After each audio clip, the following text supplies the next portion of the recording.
I was gonna ask you guys where you rent your movies from. Are you Oh, Amazon Prime people? Are you Apple TV people?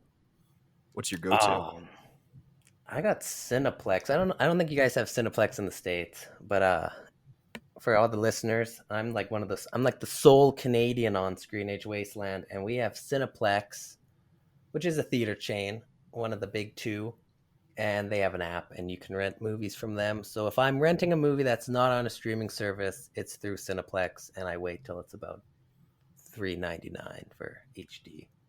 Otherwise, I'm still a physical media collector, so I'll purchase the Well, occasional Blu-ray. on top of that, even if when I have bought a digital, it's been through Prime. I just feel like they're so big, it's like the safest one. But um, if you go to Redbox, you can just buy a Blu-ray disc for like cheaper than to rent a movie digitally. Really? Like we literally bought Top Gun Maverick for like $4 a week ago Like on Blu-ray, and you just own it on now? Blu-ray. I have a Blu-ray disc of Top Gun Maverick. I got out of the Redbox machine for $4. That's amazing. That's pretty good. I mean, That's yeah, awesome. like what you were like saying there, Jacob. Like as soon as it came out that Apple could remove. It doesn't matter if you bought a movie on Apple. If Apple lost the license to have Universal movies, all your Universal movies would suddenly disappear, even though you bought them. I was like, nah, I will never be buying digital movies from Apple or iTunes or whatever.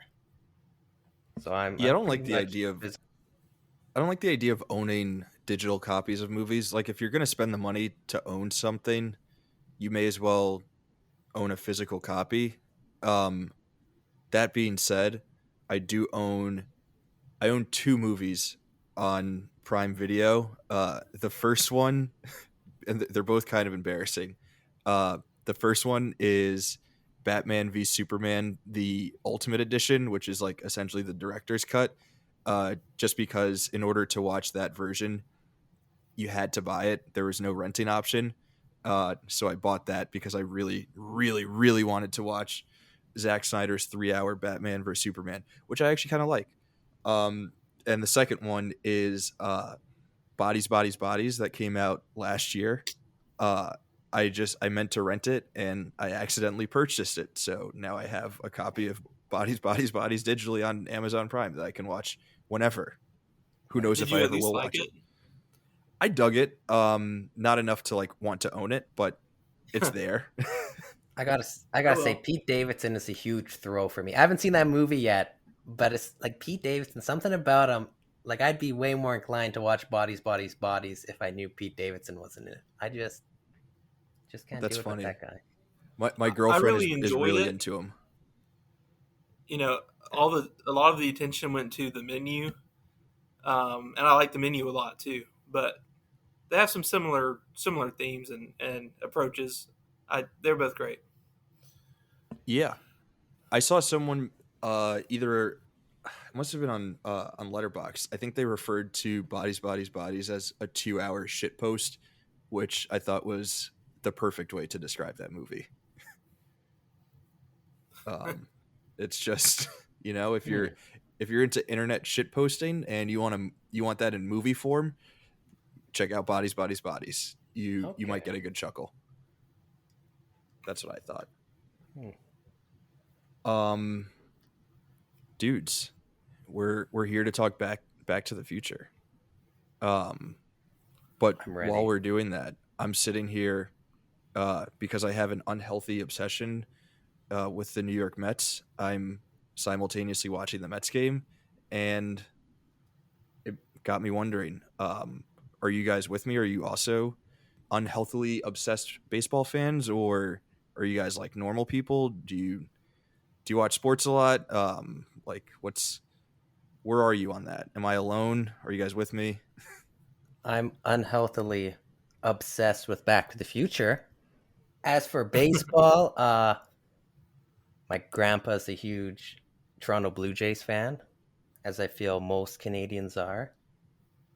But no, I'm not that big of a sports guy actually. I mean, I played baseball growing up, but I quit as soon as it got too competitive. Not to say that. Well, when my when the skill level is as bad as it is, there's no point playing baseball when you're older and it's more competitive because you'll either get stuck in left field, played, which I played when I was 10, Hmm. or you just I don't know, you just don't even go on. So, and also, I mean, growing up in a small town, which I did, you got Hmm. one overly enthusiastic dad who will coach every freaking sport.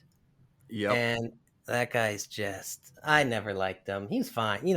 Off the field, he's fine. But, he's so competitive. It's a bunch of 10-year-olds playing baseball. Why are you so competitive? And then his kid, thinks he's the hot shot. And, oh, those two together were just painful. And, it's like, oh, you really screwed up. And then we'd lose a game, and his son would be crying on the bench because we lost. And I'm just like, yeah, like, if, we just lost whatever the regional cup and we're Hmm. 18, yeah, Yeah. sure. When there's actually eyes on you, and this is Canada, so there's no eyes on you anyway. But if you're in the States, maybe you're 18, maybe you'll have scouts. When you're 10 Yeah. years old, there's no door to the MLB at 10 years old. Why are we freaking out that we just lost a game against another small town? So I've never been hugely into sports. I never played hockey, which will come as a shock because I'm Canadian. But Jacob, what did you have dreams of growing up to play? Well, we discussed I'm from Alabama, so here it's all football, especially college football. Of Um, course. so yeah, baseball never really struck with me. I just never really paid it too much attention, and I was also really bad at it, so I didn't try. Sort of like Duke, but yeah, Alabama football, Roll Tide, dominate. Now they dominate. I was really happy though. I was able to slip in as a fan just before Alabama became the force that it is. So Hmm. I can still get away with not being a bandwagon. Okay. Um, Nice. I had a friend who, back before Alabama became good, their main rival was Auburn, and in the big rivalry game, he would go back and forth, switching jerseys, depending on who was winning. Uh, He can get one of those like half and half jerseys, and just, then just whoever's winning. yeah. That's who he becomes. I mean, bandwagon by the touchdown we're talking about. Yeah. Um, as far as baseball though, we do have I'm sort of near the Montgomery area. We have the Montgomery Biscuits. That's our minor league team. Okay. Is that triple A, double A? Gosh, see, I don't go that often, Yeah. but I think it's AAA. It's a feeder for I think Tampa Bay. Okay. That makes sense. Evan Longoria came Yeah. through the Biscuits. Okay. So yeah, probably triple A. That's I awesome. think it's triple. Yeah. I think there's nothing like a summertime minor league baseball game. Um, it just feels like, I don't know. It feels like America. You got a nice hot dog. You got a beer. You're having a good time. The sun is setting off in the distance. Life is good. Oh yeah, Life is good it's in those great, and it's a moments. cool stadium. It's sort of built where there used to be a train station there, and the train still comes through, right behind the outfield. Hmm. Trains are constantly coming through during the game. Um, in fact, I was just over there. Have you guys heard of the Savannah Bananas? Yeah, yeah. They're like the Harlem Globetrotters of minor league baseball. That's right, and yeah, and they were actually at Riverwalk Stadium in Montgomery a couple weeks ago, and family got tickets, so we went and had a good time. It was fun. Nice. That sounds awesome. Um, I'm basing this off of very little knowledge, just based on one AAA stadium that I've been to that is also near a train track. But I'm wondering if like AAA stadiums or like minor league baseball stadiums are built near train stations and train tracks because back in the day that was sort of how ball players got around from stadium to stadium. You're taking the train from one city to the next, and you hop right off, and you go into the stadium and you play your game, and then you hop back on the train and you're off to the next town. Again, I'm basing that off of absolutely nothing, but it's a theory. It's a working theory. um Another working theory that I have is I'm trying to figure out a way to build a time machine. Um, and I feel like the movie that we were talking about today is a good bit of research to do if you're looking for info on how to build a time machine. Um, how I seamless disagree. was that? Oh my god. That was seamless, but I have to disagree. I think Back to the Future is a masterclass on not revealing anything on the scientific uh, area of time travel. Every time he tries, Doc Brown gets close to revealing something. Oh, Hmm. Einstein's teleporting. Einstein's traveling back. The stainless steel is good for the dispersal of what, Doc Brown? We don't know because Einstein comes back. Flux capacitor, which is extremely vague. We need plutonium, which in the sequel can just be compost now.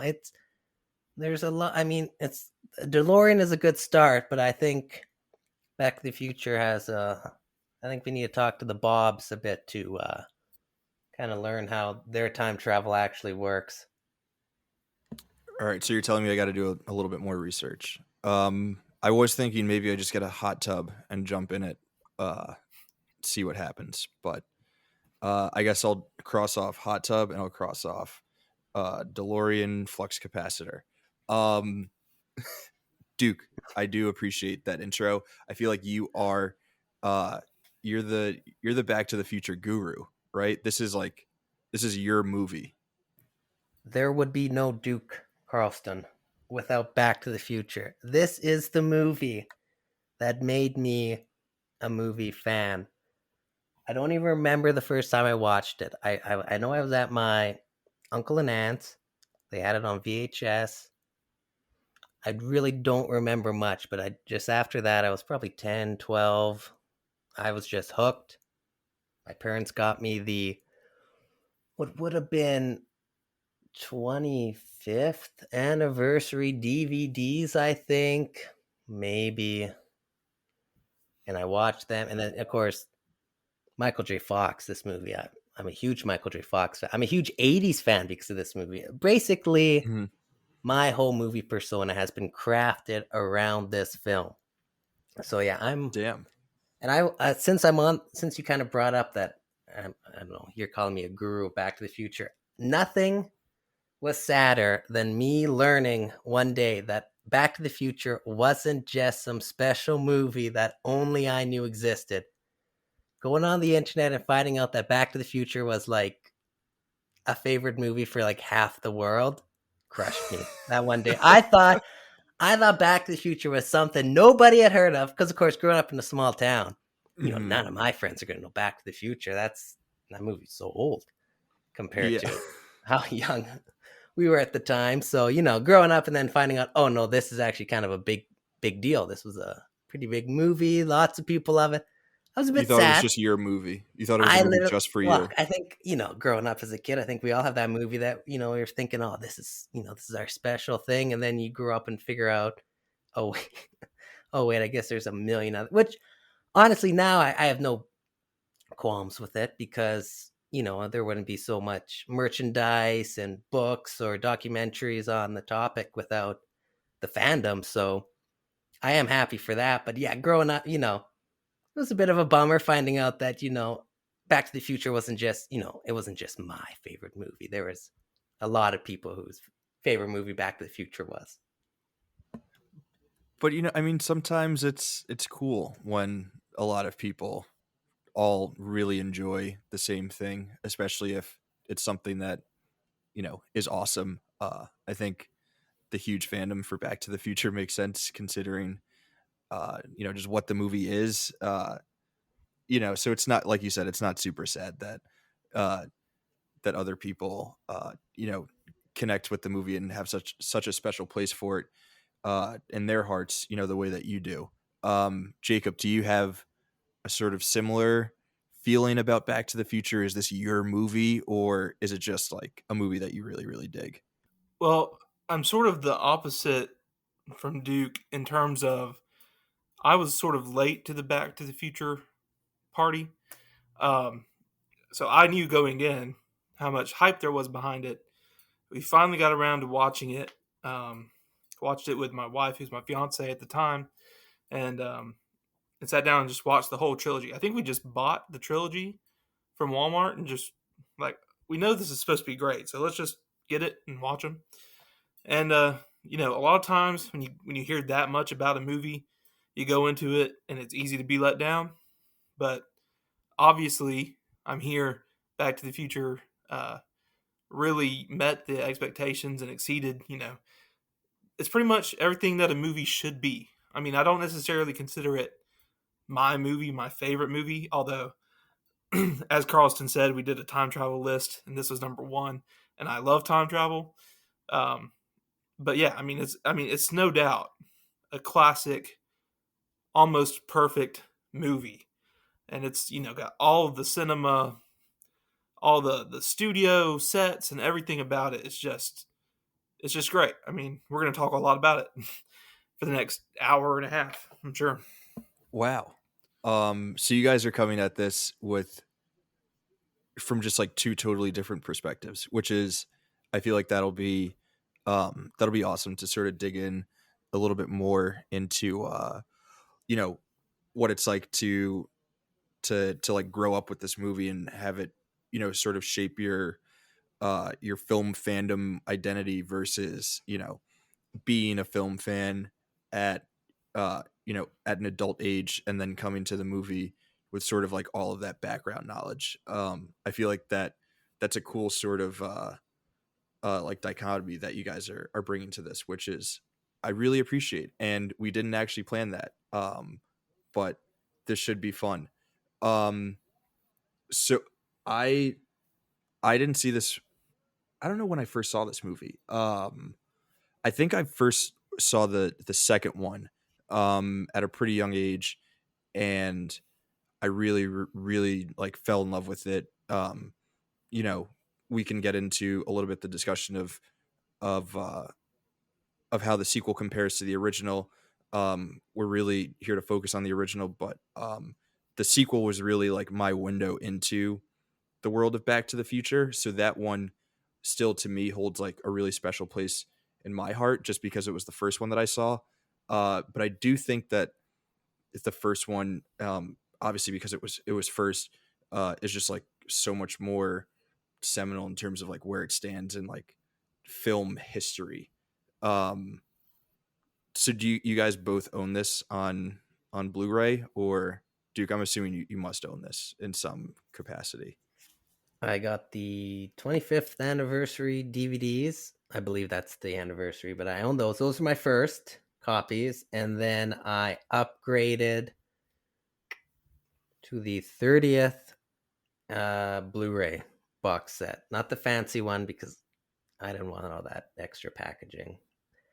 And then I Okay. also have the animated series on DVD, which is fine.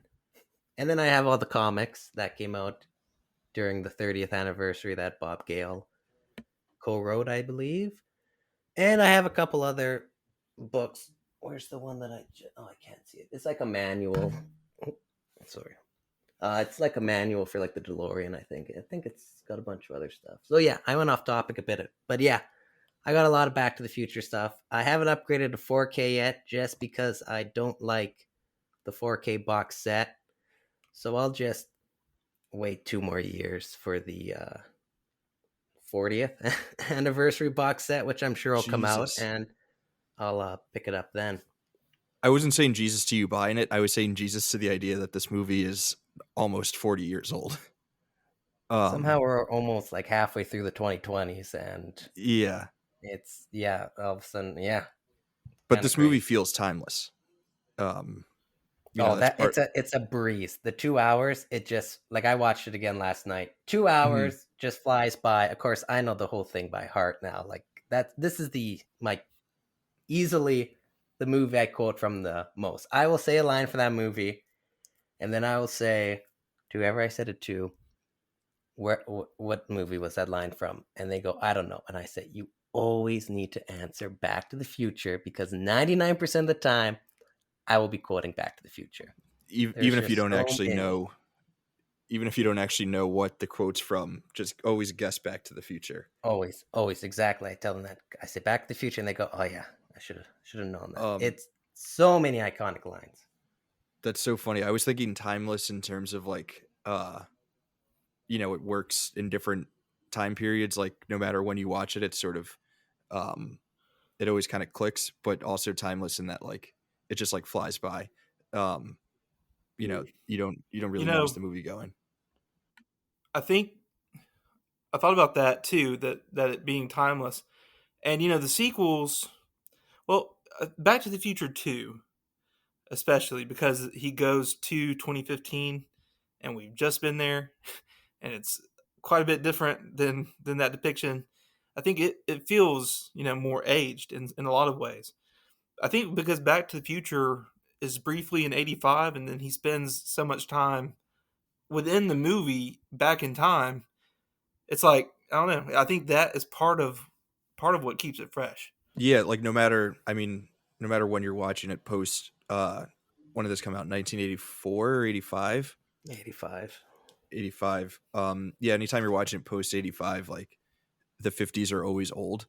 um, so like yeah, like exactly what you said. Like doesn't matter when you're watching it, it's always going to be about um in a time uh that feels distant. So it And doesn't it also, doesn't lose any of like the reading that you get from that depending on like when you watch it. and also to speak on that Jacob's part two bit there. Part two also has a lot more special effects. You got the hoverboard, the DeLorean flies more, and those I feel are a lot more noticeable. Like you can tell where the outline is when you're watching the hoverboard above the ground. You can tell where the special effects were. Back to the Future, because you're not dealing with too many sci-fi concepts, the visual effects are just, in that regard, they are timeless because they're minimal. And when they do visual effects, they're either practical, like the flame, the racing stripes, or yeah, like barely, like the electricity sparking from the DeLorean. It's so minimal that I think in terms of visual effects, it holds up a lot more than part two, which, as I said, you can kind of notice more in the shark. Shark still looks fake in Jaws 19. So I think in those regards, Back to the Future is more timeless, just visual effects wise. I hadn't even thought of that. That's a great shout. Um, Duke, I was wondering. Well, actually, a question for both of you guys. Um, Jacob, actually, I'll ask you first, since your first viewing was more recent. How many times have you seen Back to the Future? Gosh, I'm guessing probably only 4 or 5 times, which I mean is really not a lot, especially compared to Duke. um, but I did have the opportunity. I'm a big theater guy. I love to be at the theater, and obviously during COVID, theaters weren't really going very much. There was no movies being released, but where I was at the time, the theater started playing a lot of classic movies, so they played Back to the Future, and we did have the opportunity to go and see it in a movie theater. So that was great. Yeah, Um, that must have been and just amazing. it was absolutely great. And we also got to see The Breakfast Club and Footloose, which was yeah, maybe not in that same conversation, and Weird Science, which is was a trip, but lots of '80s movies that we got to go back and experience on the big screen that we never would have had the opportunity otherwise, other than a re-release. So yeah, definitely haven't seen it that many times, but it's so good that it does sort of stick with you, and you can just, I mean, it's just a couple of times watching it, you start to really, it's so memorable. It's just so memorable. Was that a packed house when you saw it at the theater? And like, was everyone like quoting all throughout, or like, what was that experience like? Absolutely not. No, every time we went and saw those classics, we were basically the only ones in the theater. What? Due to COVID and it also being a very small town, Okay, um, yeah, that makes sense. people just were not going to the theater. Really, at that time, they just were not going at all. And so, it was what it was. It would have been nice, in a lot of regards, to have seen it with a lot of people and gotten that audience reaction. But it was okay. At least we were the only people, so it sort of became like a personal theater Yeah, reunion like for a us. private So screening. yeah, right. Yeah, that's a good way to look at it. Um, Duke, have you ever seen this on the big screen, or just Speaking of countless times at home?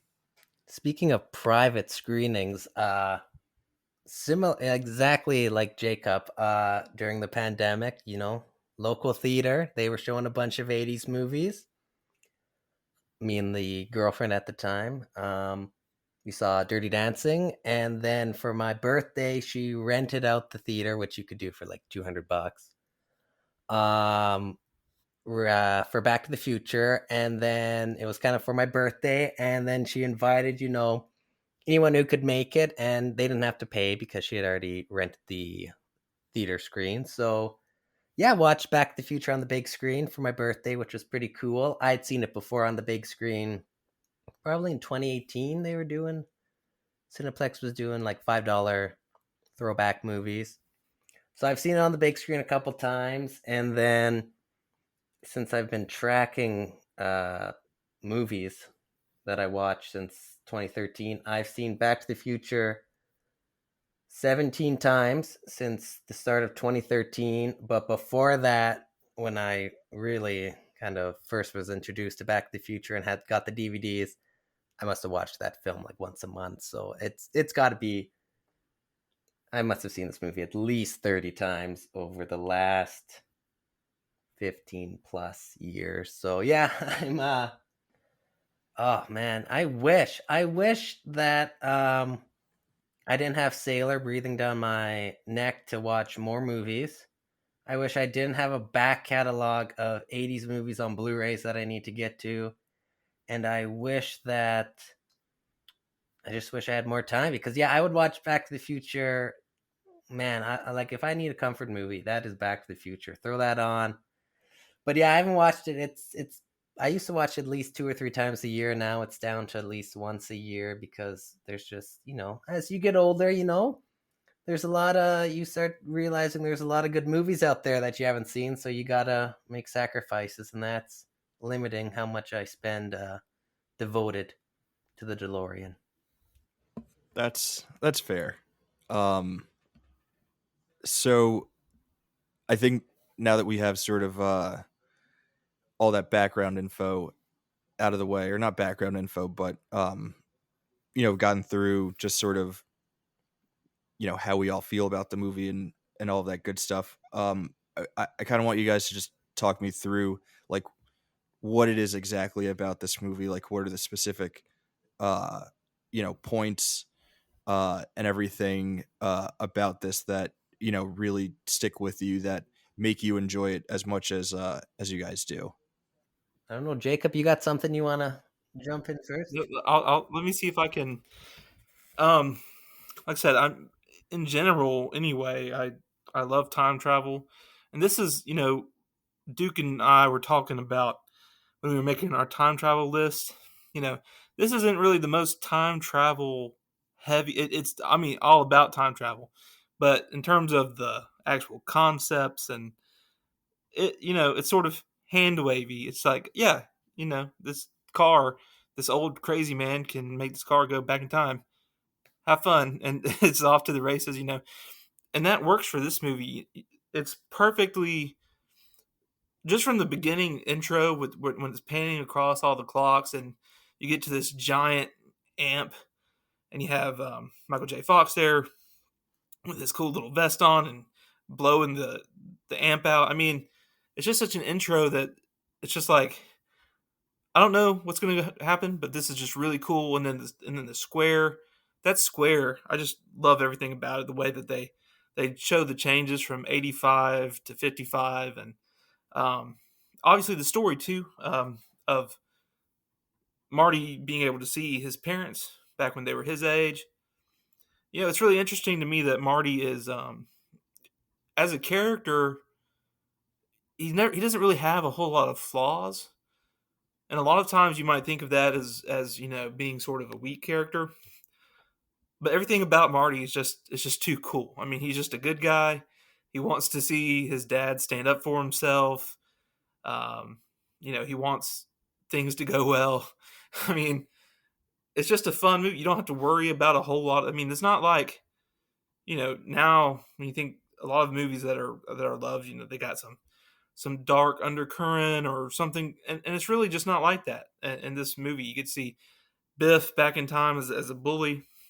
One of the things that really, and this goes through all the sequels as well, obviously, but when they first get back to 55 and they have the prosthetic, the same actors playing the younger versions just through prosthetics.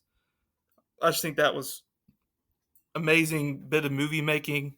So much now you got the de-aging technology that really honestly doesn't hold up as well to me at all as what Back to the Future did, by just doing prosthetics for the older versions and then going back to the younger. That's worked out perfectly for this movie, and Can I jump in it's with just got such that? a light. Yeah, jump in. Uh Yeah, yeah, just I made a note of this when I was rewatching it the other night, but I think the old age makeup in this film is absolutely stunning. Except for when he changes the timeline, and I don't think the makeup on Lorraine, the new old version of Lorraine, I don't think that makeup is good. But Biff and old and new George, I think that old age makeup is absolutely perfect. I think that should, I don't know if it got nominated, but it should have got nominated for like best makeup award at the Oscars because in terms of, yeah, like you're saying, de-aging where it looks so, or de-aging or even aging visual effects, or makeup, that old age makeup that they did on the Harry Potter cast for that brief flash forward, I don't think that's anywhere near as good as the makeup that the Back to the Future film uses. So yeah, when you brought that up, I just thought I better jump in. And the old age makeup in this film is better than the old age makeup film in Back to the Future Part 2. So they clearly didn't hire the same person because league's different. yeah, yeah. Well, and they really had to take that a lot forward, going 30 years into the future from the characters they were using then. So it's like it was just an extra level, and I don't know, maybe the really old person makeup they had a harder time with, but yeah, for sure, it in this movie, it's just stunning, and it works so well, and the actors do such a great job of playing their slightly different versions of themselves. It's just all it's top I notch. mean, Yeah, that's why we have in part two the whole where Doc Brown's like, "Oh yeah, sorry, Marty, I thought you wouldn't recognize me, so I had some work done," and that was probably that they only did that just so they didn't have to have Christopher Lloyd in the makeup chair probably each morning. They just were like, "Nope, nope, I got all these wrinkles taken out, so now I just look like I kind of have the same face I had when I was in the '50s because that's what I actually looked like." that's hilarious. I didn't even I've never caught that that joke. Um, but all this makeup talk, and I don't know if you guys know this to be true, but it feels like with this movie in particular, um, like the idea of having the same actors play younger and older versions of themselves was like such a revolutionary thing to do. Like it would have been really easy to just have two different actors play Marty's parents in the 80s and then, cast younger folks to play them back in the 50s. But um like, it's such a simple choice, but it goes such a long way to go the makeup route and have it be the same people. Um I don't know if you guys know if this is like one of the first movies to really do that, or if it was just like done on such an exceptional level here, and maybe ways that it wasn't done before. I think you can get away with recasting older and younger versions in more traditional films, like nothing's coming to mind right now, of course, but compared to where you have Marty interacting with his older parents and then interacting with their younger selves, I think it's important to have the same actors because then there's more of a familiar connection between them. I think where if you have flashbacks in a normal film, you don't have one character interacting with the older version and then in the flashback it's the same character who's the same age but everyone else around him is younger. I think so in that regard, I think if you have younger versions and the younger versions never interact with the older versions, you can get away with casting two different groups because in your mind you're not really, you can make the connection of who's who most of the time, so that's fine. But I think for a film where you have Marty going between the decades, it's important to have that link in actors just so you can kind of see the relationships and the dynamics. I think definitely it helps for in terms of cast chemistry to have everybody play the same instead of Marty having, or not Marty, instead of having Michael J. Fox, form bonds with the younger cast and then have to form bonds with the older cast. And then, maybe those relationships are different where you can kind of see everybody kind of interacting. They're having a good time together, that flow between. But I don't know if that was the first time or that Back to the Future was the first film to use the same cast members. I'm sure there's a lot of older films in Hollywood that would just reuse the same actors. They had no issues back then doling people up in pounds of makeup. Yeah. Sort of on a similar note, I was wondering if you guys knew this from the research that you did for that list that you guys compiled. But like, is this one of the earlier time travel movies? Like, were time travel stories really a thing that happened before like the 80s, or was it like this and Terminator that really like got the ball rolling on that whole like subgenre? Oh no, I had to deal with Sailor. He was very mad that I didn't include this movie. It was like, well, because it was half an hour. It's black and white French. Oh, yeah, Yeah, La exactly. There we Jetée. go. So that's from the I haven't. '60s. So I think that was one of the earliest. Again, I could be wrong, but that's one of the earliest. That didn't make the cut again because it's half an hour, and I don't count that as a feature length film. That runtime. Well, and it's also not. I haven't watched all of it. I watched a few minutes of it to just see what the big deal was, but it's also not really motion Oh yeah, it's pictures. photos, isn't it? Um, it's like photos. Yeah, I mean, technically, the photos don't show any motion. So, I mean, even though you have photos and sequences of frames, technically, I mean, the photos, it's like a slideshow with that's got narrated over, which is a cool little film experiment. And I'm not, doubting that it's very good, but it's not a movie in the sense of the list that we were making. And then you got Sounds like H.G. more. Wells. Oh, sorry there, Jacob. No, I was just gonna say it sounds more experimental than like narrative form. And like, how do you tell a time travel story if there's no story? And then, of course, H.G. Wells, The Time Machine novel. That's from 1895, which was, I think, adapted in 1960. So, yeah, the concept of time travel wasn't something new. But Hmm. Back to the Future and Terminator, I think, in 1984 and 1985 was the 1-2 punch that the genre maybe needed. And, I mean, definitely now it's a popular concept for films. I mean, Avengers Endgame, at one point the highest grossing film of all time. Time travel is integral to, you know, bringing back half of the universe. Yeah, and Back And to the as Future is referenced. long as we're talking about, Exactly. yeah, it is. And as long as we're talking about the time travel genre, that's in some ways that's not really a good way to look at it, because you think time travel as a genre would make sense, but then you actually start to look at the movies, and Back to the Future is really not a science fiction movie. I mean, it's a uh, sort of an I don't even know how to describe it. It's like a comedy drama, maybe some action. It's like Obviously, there's a science it's fiction like what element. it's like a Spielbergian '80s like kids family adventure flick. You know, Yeah, yeah. And then you have like Primer, which is, I mean, like a hard sci. I haven't seen it, but it's much more of a hard sci-fi.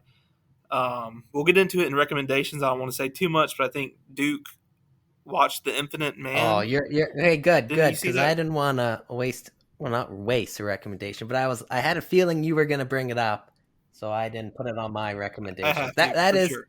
That is a good But movie.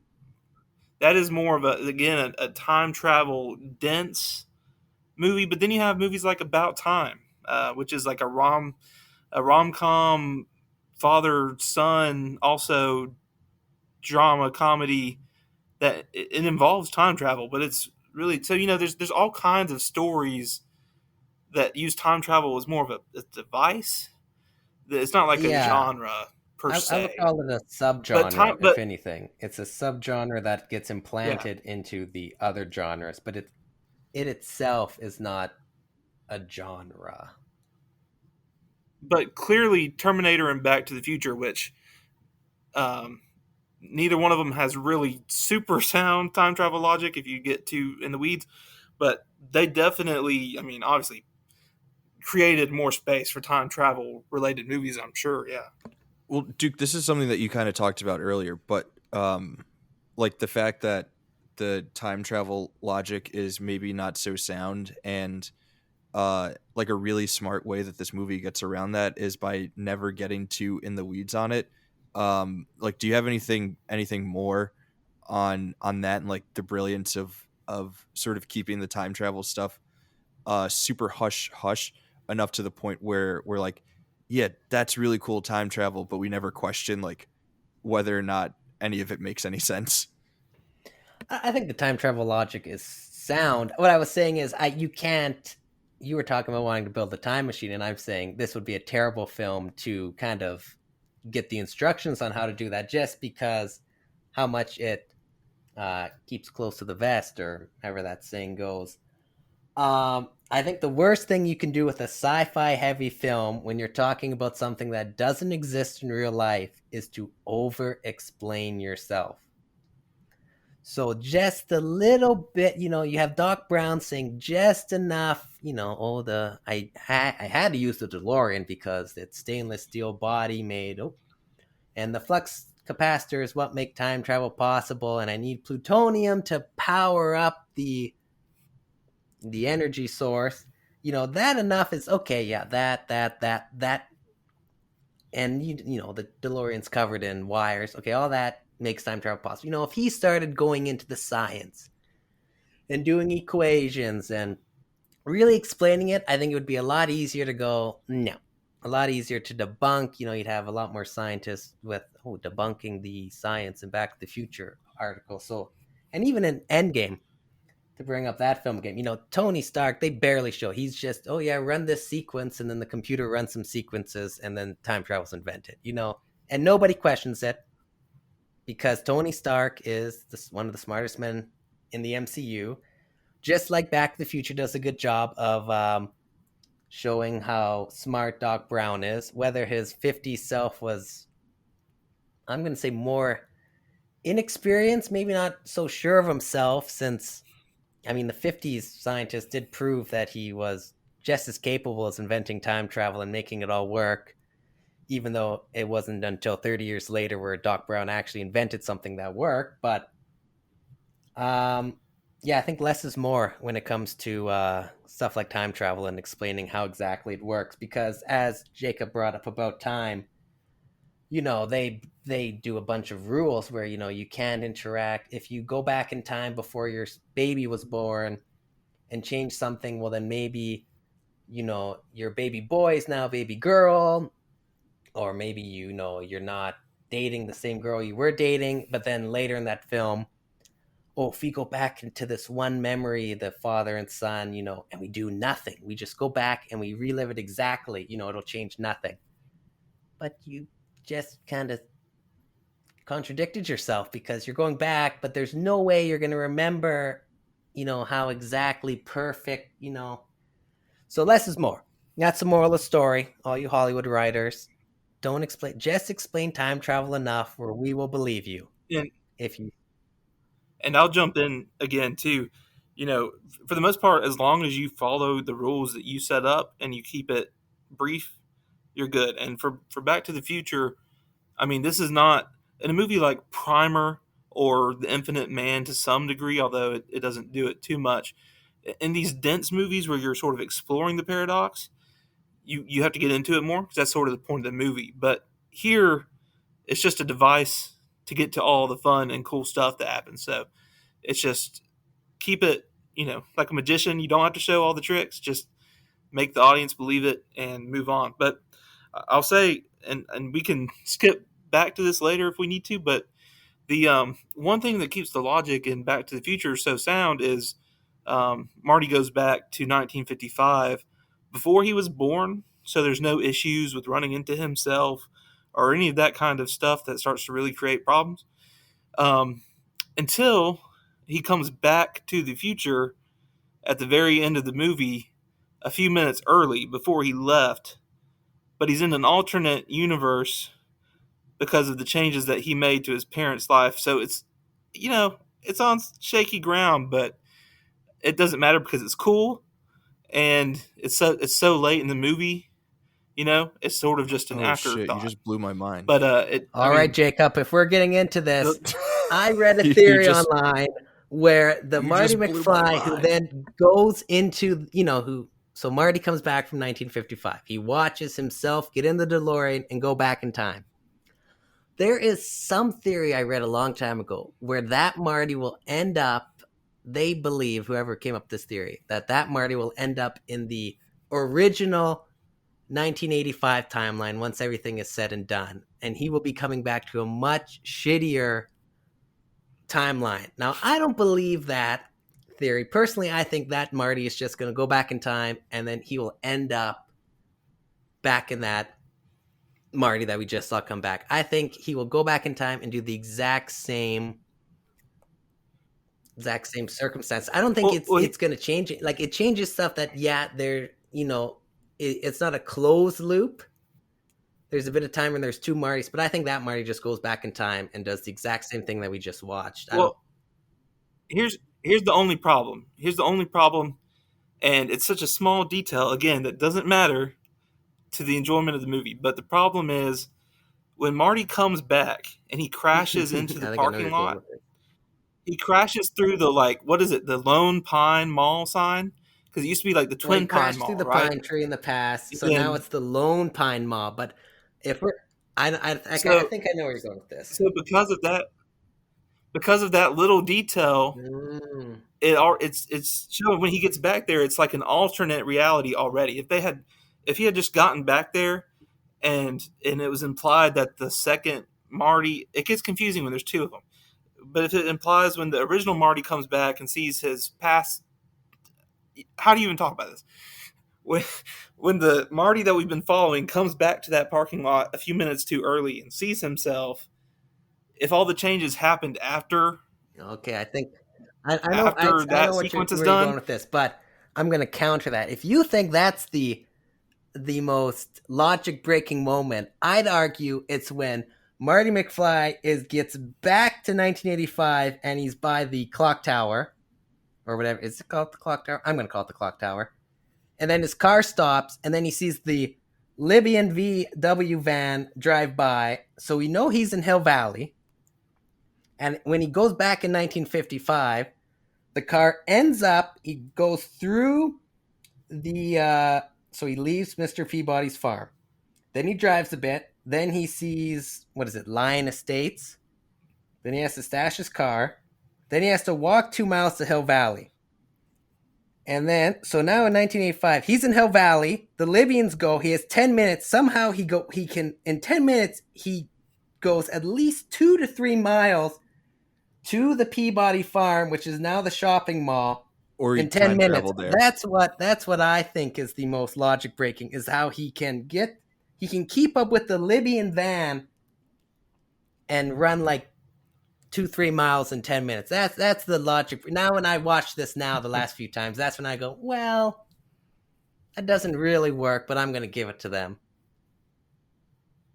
Can we all at least agree though that, I mean, again, the first movie mostly stays out of those minefields. The second movie is just a wash in them. Second movie, yeah, it Oh it, yeah. Like, it it breaks it. But I will argue, this is where I'm bringing this up right now. This is a good ground. I will argue that Back to the Future Part 2 has the best scene in any Back to the Future movie, and that is, I wrote about this on the site, uh, Screenage Wasteland. It's that scene from Back to the Future Part 2. It is the last scene from the movie where Doc Brown gets shot back to 1885, and then the postal guy shows up. He has a letter from the past. It's from Doc Brown. He survived. There's only one man who can help me.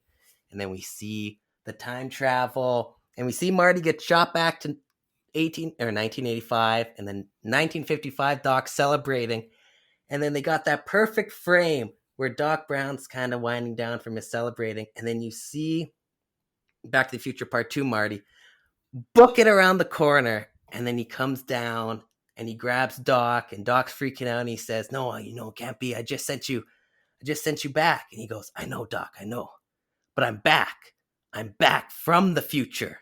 And then Doc goes, great Scott, and he does an absolute pitiful feint, which I'll give props to Christopher Lloyd. He drastically improved his feinting in the Part 3. But I think Part 2, time travel wise, it's got more logic breaking, but no scene in Back to the Future tops that ending from Back to the Future Part 2. I thought you went were on gonna a go with a tangent, different but scene. yeah. Okay, Raph, let's hear it. No, well, I just really wanted an excuse to bring up my favorite part of Back to the Future Part 2. And I still remember this from like the first time I saw this movie as a child, and like this was the moment that that really stuck with me and threw me into Back to the Future fandom. Um, but the scene when he goes to the alternate 1985 and Biff is a weird Trump like casino figure, and Marty tries to steal the book from him or whatever, and he chases him up to the top of the casino. And I just thought that Marty jumping off of the roof, and then the shot of the DeLorean, coming up, and then doinking Biff in the face with the door. When I was like 8 or 9 or 10 or however old I was, I just thought that was like the coolest thing ever. That's one of those moments when you're a kid and you realize like, oh, movies can be like super awesome. Like movies can do things like that. Um, That's a Not to good. disagree You're with you, kind. Duke. No. I also like that scene. That actually kind of, it's making me think of the Biff and Marty's whole exchange there, and I think since we're talking about kind of we got to talk about the trilogy as a whole, at least in regards to how each film will redo specific scenes from the original depending on the Mhm. timeline. You have, what are you looking at, Butthead? I have to have time to retype it. I have to have time to, all that. You got, hey, Biff, what the hell's that?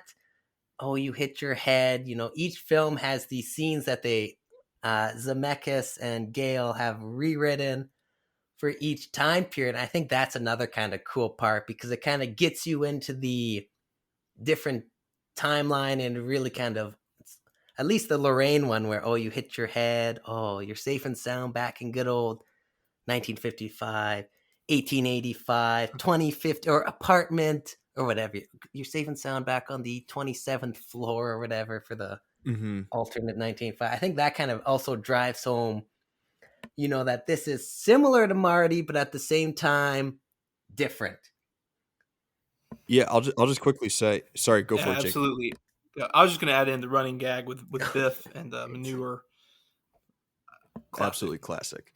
I was gonna say my last bit on part two is I think part of why I enjoy part 2 so much as a sequel, especially after I, like, went back and watched the original and then revisited, part 2 is, the fact that it's, like, as a sequel, it's, like, playing with the idea of what sequels do and that Marty is literally going and retreading the story of part 1, um, as, like, a different version of himself and playing with what happens in part 1 in part 2, and, like, that's sort of the idea of, like, what sequels do, and I just love the way that it plays with that. I haven't seen part 3 recently enough to talk about it in any sort of, like, significant way, but if you guys have thoughts on it, definitely feel free to jump in. Oh, we gotta give a little bit of love to part three. It's underrated in my opinion. A lot of people don't like that they kind of did like a full western with the third Back to the Future, but I don't mind it.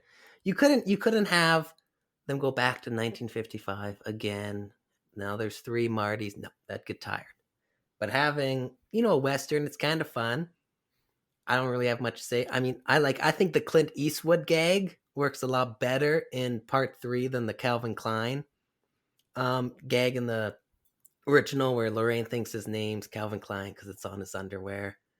I think Yeah, I think you can do and the what, because Clint Eastwood's more known for his westerns. You can do a lot more in a western setting with Marty McFly being Clint Eastwood, especially everybody's gonna know or say that Clint Eastwood is the biggest yellow belly that any cowboy. It's just with your knowledge of Clint Eastwood filmography, that joke's a lot funnier than just, oh, you got purple Calvin Klein underwear on. Like, okay, yeah, that's funny, but then the joke's dead. Where the Clint Eastwood one can yeah, continually be brought up throughout the film, yeah, um, and then the reference obviously to Fistful of Dollars is awesome, and which they set up in part two. Exactamundo. And we got to just give a little love to the train. Do I you like just, I you mean, like the train it's over been the a while. DeLorean or what? No, of course not. But it's a nice bonus. The I train like is nice. I It like the runs train. on steam. Um, Okay, sure. Trains, I feel like the history of movies and trains are, like, so closely tied together. Like, I feel like so many, you know, massive movie moments include trains. Obviously, like I'm gonna sound like an idiot for forgetting their names, but the two brothers who invented motion pictures, showing the picture of the train coming into the station, people in the theaters freaking out, thinking that a train was coming at them. Like, literally since the inception of movies, trains have been a part of it, and, like, most of the biggest movies of all time have train scenes. So, like, yeah, it makes sense that the Back to the Future trilogy, uh, features a train pretty heavily because trains are dope, and train more movies should have trains. That's Raph, my you just I just have a movie pitch flew into my brain because of what you were just saying. I'm because I was thinking you're saying, oh, a lot of movies have trains. I'm thinking Bullet Train because I watched that in January, and I'm thinking, oh, it'd be so good is a movie where it's like Bullet Train. So you have someone have to, get something at the front of the car, kind of like Snowpiercer, where they kind of move forward through each car, Mhm. but it's like a time loop film. So Oh, if he dude. die, like if he dies in the first, like the movie resets until he successfully gets out of the first cab, and then he kind of like Edge of Tomorrow, if but kind of if like something like Edge only of that, Tomorrow on a train? if kind of. if only there was a movie about time travel on a train, about maybe some guy who has to figure out who's bombed the train and has to go back. Oh, Oh, again, source I code. haven't seen that. Have That y'all was the seen one that? you had to watch No. for the list, and I gotta watch it because it looks good. Time travel on a train. Source code is your pick. That'll be my Damn recommendations it. Someone later. stole our Anyway, movie. All right. Oh no. Duke, we'll get back to the drawing boards. Um back back to the future. Obviously it's pretty impossible to talk about this movie without talking about how legendary Michael J. Fox is. I think the relationship between Michael J. Fox and Christopher Lloyd on screen is really, like, the heart and soul of this movie. Um, so go for it. Only in the 80s can you have a teenager be best friends with an old person and nobody questions it. Back to the Future, Karate Kid, nah, nobody cares. That's just a off tangent thought that I had last night. Because how are these two friends? Like, how did they meet? We don't know. The comic book answers it, but I won't get into that. But no, yeah, Marty McFly, Michael J. Fox. No one else could have played this role. That is how I got Sailor to bump Marty McFly up in the greatest 80s characters of all time list, is because they tried it with Eric Stoltz, didn't work. Michael J. Fox was the only option. And he was their first pick. But Family Ties wouldn't let him go shoot because they didn't want to lose him. And then it didn't work with Eric. So then they came back, and now that the season was almost done, I think the season was over, Michael J. Fox was available, and boom! That's how we have Michael J. Fox's greatest role, Marty McFly. Jacob, what do you have on the brilliance of Michael J. Fox as Marty McFly? I mean, that's sort of summed it up already. But yeah, I mean um, his charisma is. I mean, what this movie wouldn't work without his charisma. Like we mentioned, his character doesn't have, in a lot of ways, that many complexity. I mean, he's not. He's just cool. He's just cool. He's got a good solid head on his shoulders. He's trying to make things right, and things go a little wrong, as time travel movies will do. But I mean, he's just got a cool factor that makes this movie really work. And then his chemistry with Christopher Lloyd, just like Duke said, I mean, from the very beginning of the movie, it just says, "Here you go. These guys, this high school kid hangs out with this old science professor, and we're not going to tell you why. They have good chemistry. It doesn't matter. He hangs out. He plays his amp way, way, way too loud, and gets late for school and runs off. It doesn't matter. It doesn't matter. He just this is just the partnership, and everything really hinges on. I mean, the other characters, Lorraine and George and Biff, they're all very important, especially with the threads between the present and the past. But really, the movie hinges on that relationship, and Michael J. Fox and Christopher Lloyd just make you not question it. I mean, it just seems Nobody natural. has better comedic timing than Michael J. Fox. I think Michael J. Fox, like even beyond Back to the Future, his other series, or even in interviews, his comedic timing, his ability to deliver a line, it's just perfection. Again, this is the job of the actor. One actor will deliver a line one way, another person will take it in a completely different direction. And again, that goes back to the Eric Stoltz. Eric Stoltz was, he's got a more theatrical theater background, I think, or a drama, at least more dramatic. He was doing more dramatic roles. So, he was playing Marty completely different, way more serious, where, Michael J. Fox, just as we're talking about, he's charisma. He's charisma. He's a 5'4" ball of charisma. He is just, there's no one like there will never be anybody like Michael J. Fox. He was one of a kind. Just the 80s were his, in my opinion. Like, he dominated. He had the number one movie, and he had the number one show in 85. Family Ties and Back to the Future. Nobody was hotter in 1985 than Michael J. Fox. He had it all, and that was because of his charisma and comedic timing, and just his ability, to just kind of have chemistry with any actor opposite him. Like, he is just, if he's with Lorraine, he's perfect. If he's with George, it's face melting stuff. Tell her destiny has brought us together. With Christopher Lloyd, even with Biff, they kind of got this good chemistry going. I could talk about Michael J. Fox for the next hour, so I'm going to stop and kick it back to Raph. But yeah, Michael J. Fox, MVP. I was gonna ask if you guys think that part of why he works so well in this movie is his him coming from a sitcom, a TV sitcom background. Like this movie, in some ways, in some respects, sort of does read like a sitcom. So I think that kind of humor and charisma and just sort of like screen presence really translates. Do you guys sort of agree with that, or am I totally off base with that reading? I think you got it. Because Alex B. Keaton, Mark. Oh, there I go. Michael J. Fox. Michael J. Fox is coming from his sitcom. He's coming from a comedy show that would tape in front of a live studio audience, so he knows how to elicit laughter. Like he knows, he's had hours of experience on how to work the line a certain way to get a laugh from the crowd. So I think that definitely was a strength that he brought into Back to the Future, where Crispin Glover, who did appear on Family Ties a couple times, but Crispin Glover, Leah Thompson, definitely Eric Stoltz. They came from more, they'd done a lot of drama work too, and I think the differences between drama and comedy are quite a lot.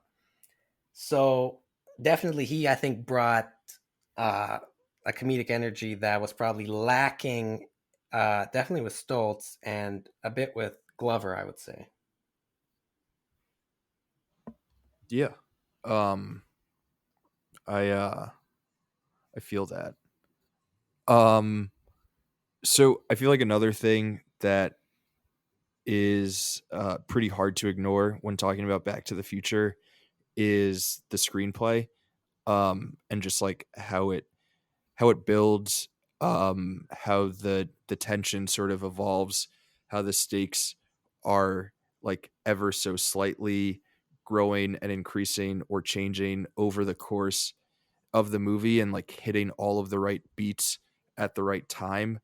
Um, I don't know if you guys have heard this, but I've heard that Back to the Future is like still used a lot in screenwriting and script writing classes and courses, as being an example of like uh, just the perfect sort of layout for the overarching um, sort of flow and pattern that a screenplay is supposed to take. I don't know if you guys have also heard that, or and if you haven't, if you like would agree with with that assessment. I mean, yeah, it's I haven't heard that per se, but I can totally see it. It's just a really well structured movie. I mean, yeah, the stakes. Um, it never feels too out of control. I mean, it's not. It's very gradual.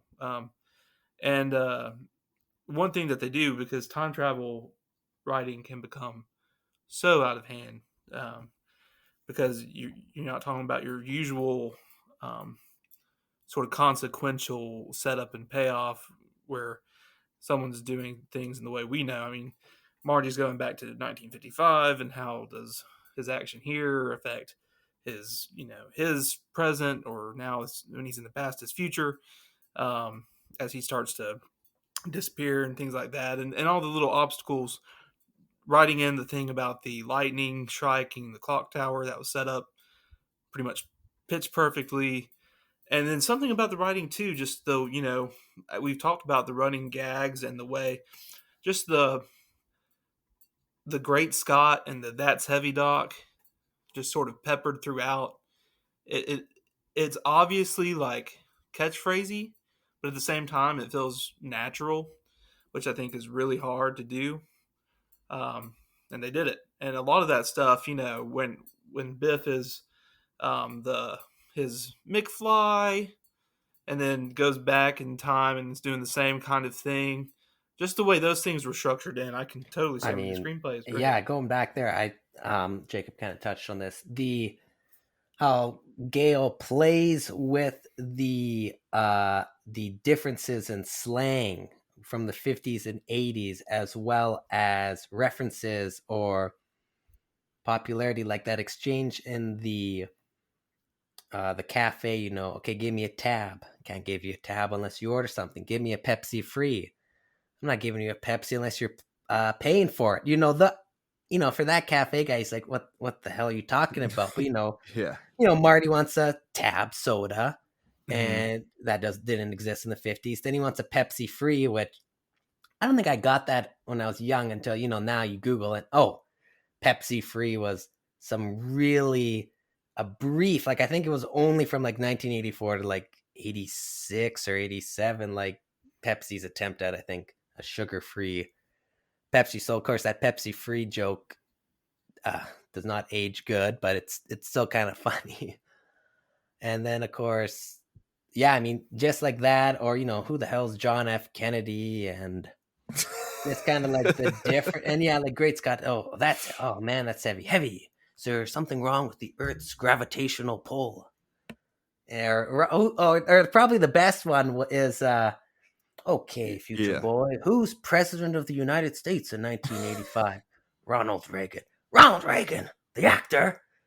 Which apparently, when Ronald Reagan, I think Zemeckis and Gale weren't quite sure if Reagan would find that funny, but I guess when he was at a screening, he liked it so much he was killing himself laughing. He actually had them rewind and play that scene again. That's how much he actually thought that little bit there, the joke at his expense, he thought that was quite funny. So I mean, it is a pretty good line. I mean, I think that's my it's a good favorite line. joke in the movie. I mean, there's so many good lines. It's just hard to. I mean, yeah, beat it, McFly, make like a tree and leave. Is it? Yeah, No, he says make like a tree and get out get of out of here here. or get Yeah, the hell out of here. yeah, make like a tree and get out of here. Yeah, because leave is the actual. Yeah. It's about as funny as a screen door in a battleship or something. It's like screen door in a submarine. That's in the sequel, I think. Some of that stuff. Where when Biff's older now, he's a goddamn idiot when you say it wrong. Yeah. um Speaking of the screenplay, I feel like one of the best tools that this movie uses to like do that gradual build is the use of the photo that Marty's carrying in his pocket. And each time he takes it out and you see the continual fade, it's just like a great indicator of like, okay, where we are in the story and how close we are to needing a resolution. And like it's just used to perfection, I think. Oh yeah, definitely. I mean, realistically, I don't.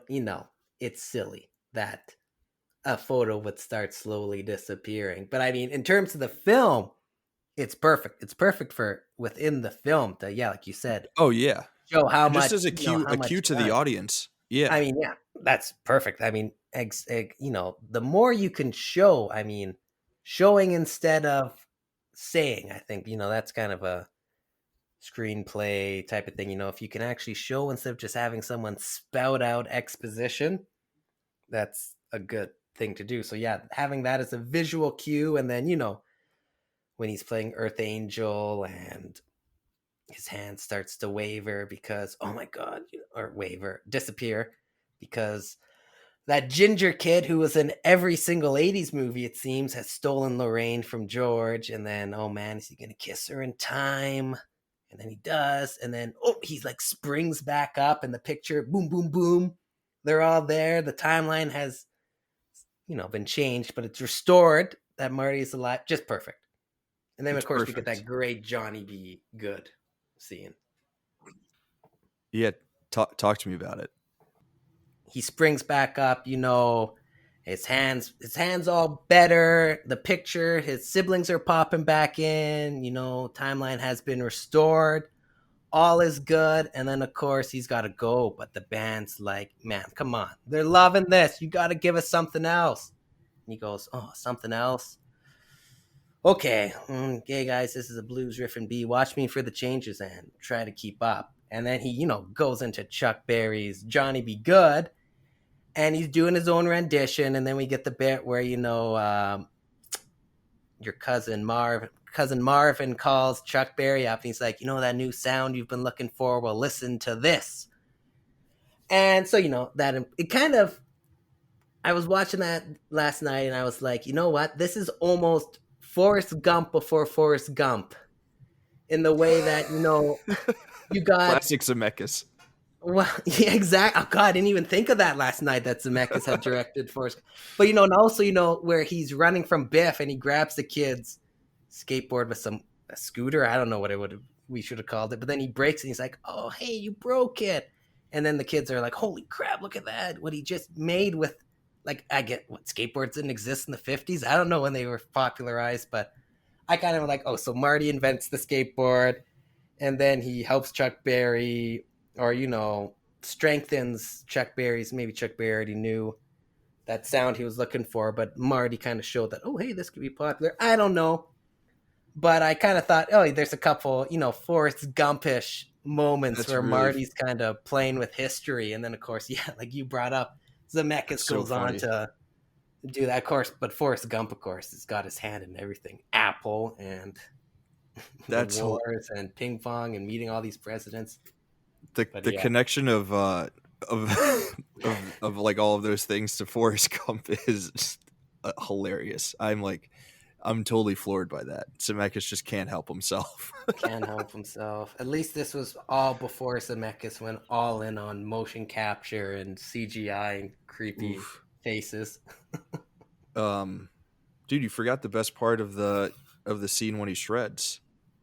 That's my least favorite part, actually, is when he just goes off and he starts mimicking all these rock legends and all these moves, sliding on his back. Does he do the tongue against the guitar strings? I think He doesn't maybe do not. the tongue. He doesn't do, but he Who? does the finger tapping on Yeah, that, like when it gets all kind of, and that's real the like 80s like hair metal stuff that he's doing with he just he got does like carried the away. ACDC like duck walk thing. I feel like they're like shades of Van Halen and all that stuff. Oh, well, of course. He's a But huge Van Halen fan, as we know in that. Darth Well, Vader from the planet Vulcan. yeah, That's the Van Halen music that he used to convince George that he had to pursue Lorraine or else his brain would melt. So Van Halen definitely, Marty McFly knows about them. we we have to talk about how poor Marty just wants he's got roped into this whole story, but all he really wants to do is shred in front of a bunch of people who enjoy it. And he starts out with Huey Lewis, who deadpans it and says it's not what they're looking for, and then he tries it again in '55, and they're not I guess you guys receptive. aren't ready for that yet, but your kids are I'm, gonna love it. I'm sorry, but you're just too darn loud. Okay, Huey. Come on, Huey. Do it. But the music in Back to the Oh, yeah, we Future, got I to talk mean, about that. Huey Lewis and the News, it, just such a good man.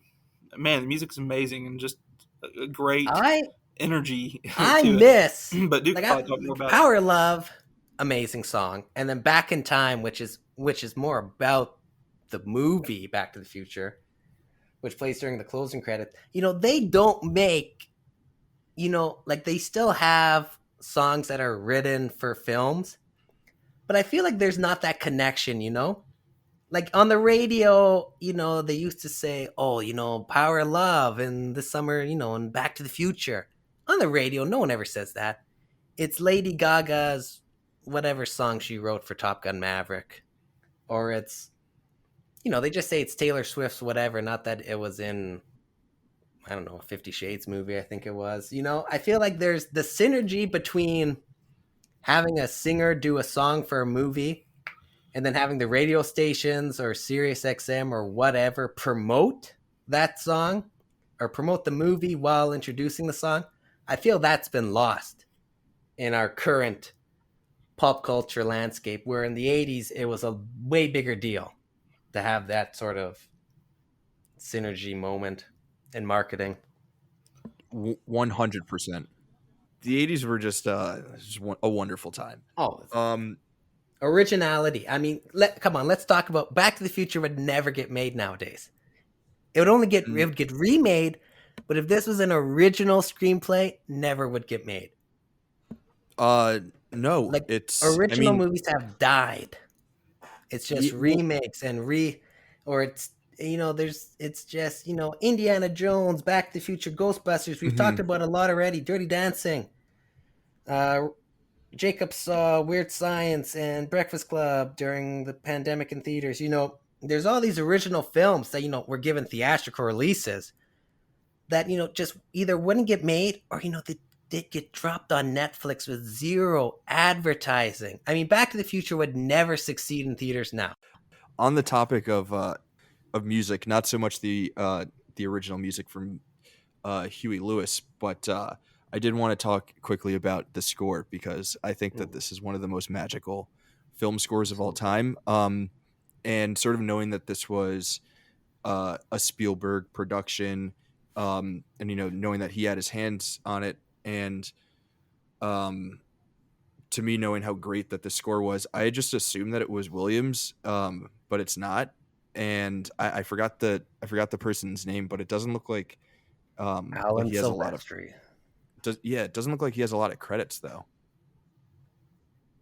Well, when you score Back to the Future, you don't need to do anything else. That's the Bob Gale. You ride the Back to the Future profits for the rest of your life. But yeah, And I hold up here. I pulled up his Wikipedia, Raph. You are underselling this guy. He what is else does he have? Zemeckis' boy. Well, maybe that's why I don't know a lot of his Roger credits. Rabbit, Forrest Gump, Castaway, Polar Express. He did Predator. He did Parent Trap. He did Stuart Little. He did The Mummy Returns, Lilo and Stitch, Night at the Museum. Oh, and he did a few Avengers films, actually. And then, of course, Ready Player One, which reused that iconic little Back to the Future clip, which I'm not going to try to redo with my voice because I'll fail. But yeah, Ready Player One, of course, nostalgia driven, bunch of Back to the Future. I mean, that's the kind of the legacy. But yeah, but Alan Silvestri, he did. I mean, yeah, Jacob, I'm going to kick it to you, or Jacob, why don't you talk about Alan Silvestri, because I've done my bit. Well, this is one area, like I said, I've seen the movie probably 4 or 5 times, and I appreciate a good film score, but off the top of my head, I don't. It's not coming to mind. But I love Alan Silvestri. I mean, he's done some great scores, and I'm sure as soon as I go and play some of the Back to the Future score, it'll kick in, and I'll love it. But I don't know. It's just not. It hadn't been top of mind in terms of Back to the Future. I think it's probably just that seamless, and I don't know. Just Oh, I had the wow. Back to didn't the really Future main catch me. theme as my ringtone there for a while. That. Of course.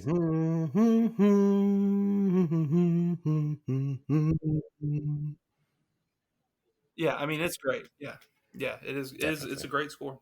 With a movie like Back to the Future, we're not going to cover everything. But I will just say before we wrap up, and I'll also throw it to you guys if you have any final words or final thoughts. One last thing I just wanted to mention about this movie is just like how perverted it is. I feel like Freud would have a field day with this movie.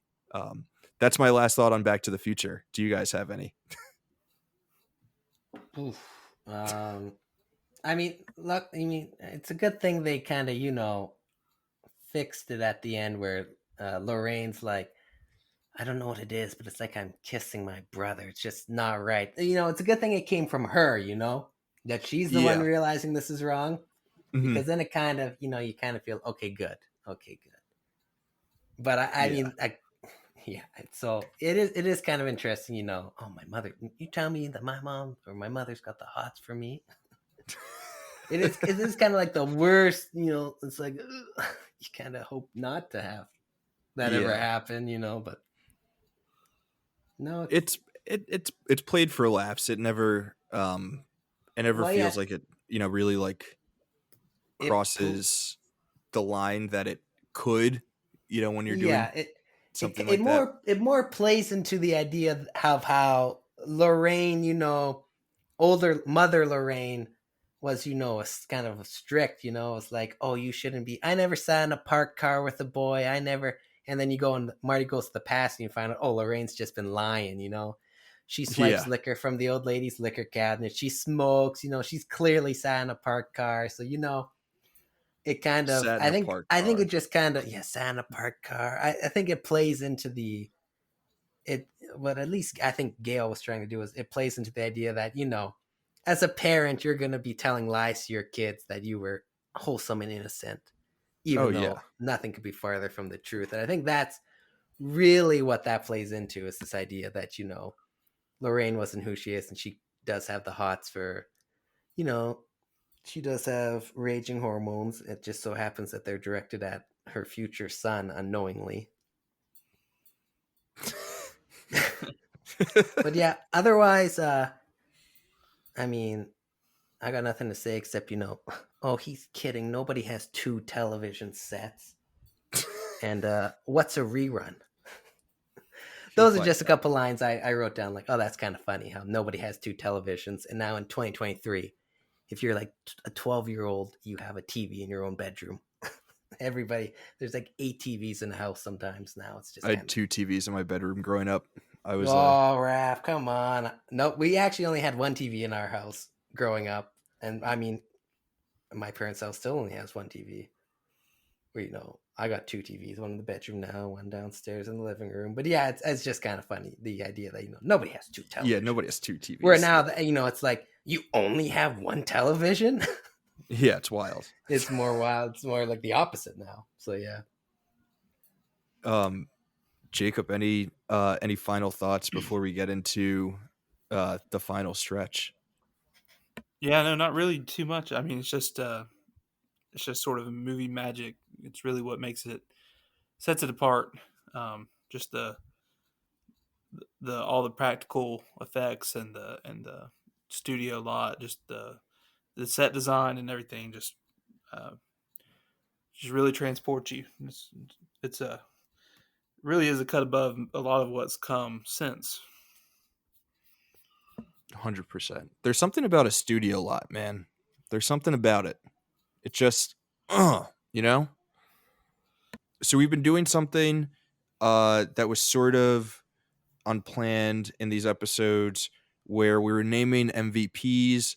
I don't necessarily need to do it for this movie, but if you guys have folks who you want to name as MVPs, I think we can do that. Otherwise, we can just skip right over to our 3 recommendations.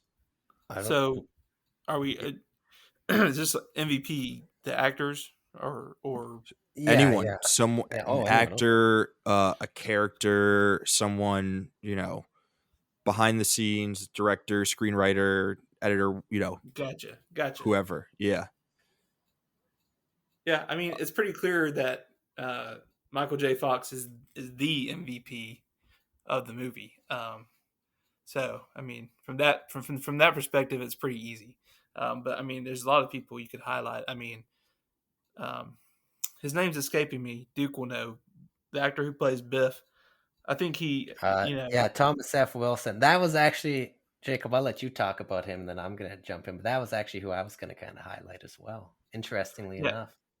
I mean, he is the. There's not really a villain per se in this movie. Yeah, I'm much more so, obviously, in part two. But in this movie, he's more annoying than anything. But he just does it so well. I mean, he just plays that sort of foil to Marty and George, sort of simultaneously, and his role in there. I mean, he's just such a good. I mean, his comedic timing also is wonderful, and that chemistry that he has with Marty and Crispin Glover it's just always fun to watch. I mean, he really adds a little bit of conflict to the stakes that are otherwise, there's no villain. And I'll just jump in and say, yeah, the way I'll look at this question, the way in terms of who's giving a performance where I think this guy should have had a much bigger career, and that's Thomas F. Wilson, who played Biff. I mean, Fox did, he had a couple more TVs. Like Fox, Thompson, Lloyd, Glover, they all had careers. They're all in additional notable projects. But Wilson's career kind of fizzled out. I mean, he has memorable recurring roles in shows like Freaks and Geeks, but he never had kind of the star power. He never really had a moment where he was an A-lister and, he didn't have to audition for anything, it felt like. And I just feel like Thomas F. Wilson, that was almost a missed opportunity on Hollywood's part. Like, I think he's great in this film, and he could have easily been in several other films, or he should have had kind of the had the spotlight shine on him for a bit. So yeah, I think Thomas F. Wilson is definitely underrated in terms of Hollywood's wasted him. And So that's you all I'll guys are say both about that. going. Guys are both going with.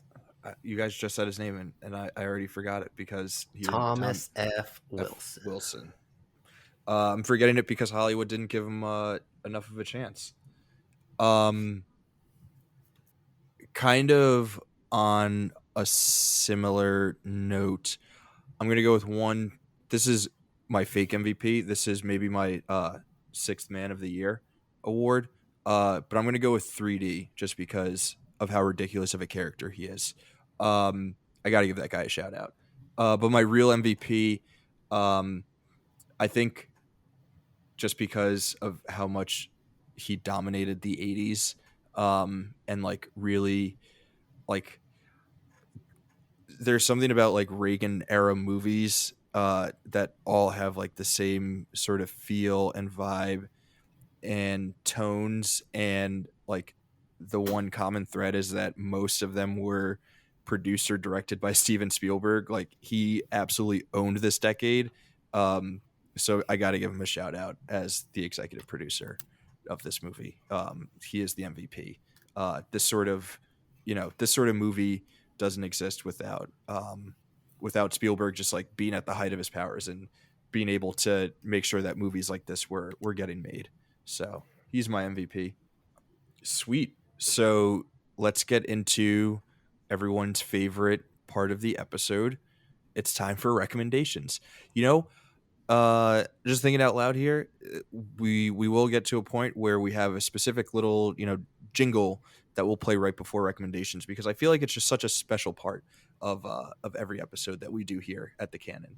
Um, who wants to start? We'll just go around in a circle and we'll go, one by one, sort of naming our different recs and why we're recommending them.